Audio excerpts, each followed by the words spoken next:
Sì, perché c'è il miraggio.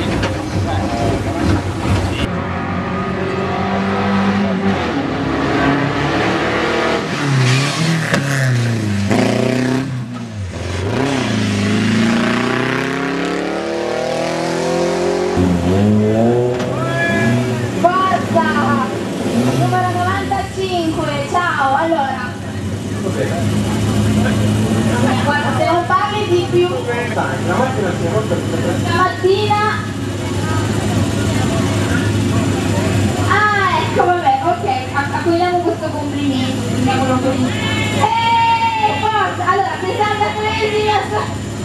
Non sei quello lo stato, dai, scendi un attimo, forza, spegni la macchina, scendi su. No, non si può spegnere. Scendere con la macchina accesa. Vai, scendi allora. Non la spegni, la tieni accesa. Dai, su. Fotografi e non fotografi. Amici. Allora, raccontaci. Cosa ti è successo? Perché non puoi spegnere questa macchina? Perché ci ha mollato la terza speciale. Adesso mettiamo moto spinta. Vabbè, dai, comunque è andata bene. Gli amici cosa dicono? Bravo! Intervista anche il navigatore. Vabbè, facciamo questo.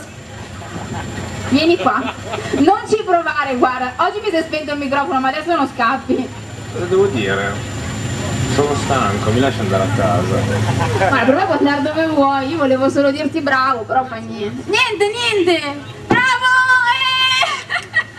Complimenti ragazzi, ciao!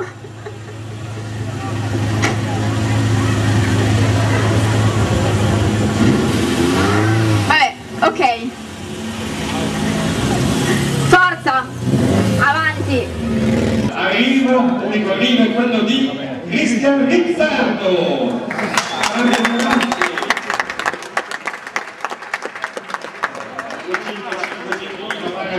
Bravo! Importante arrivare. Classe FA5. Classe FA5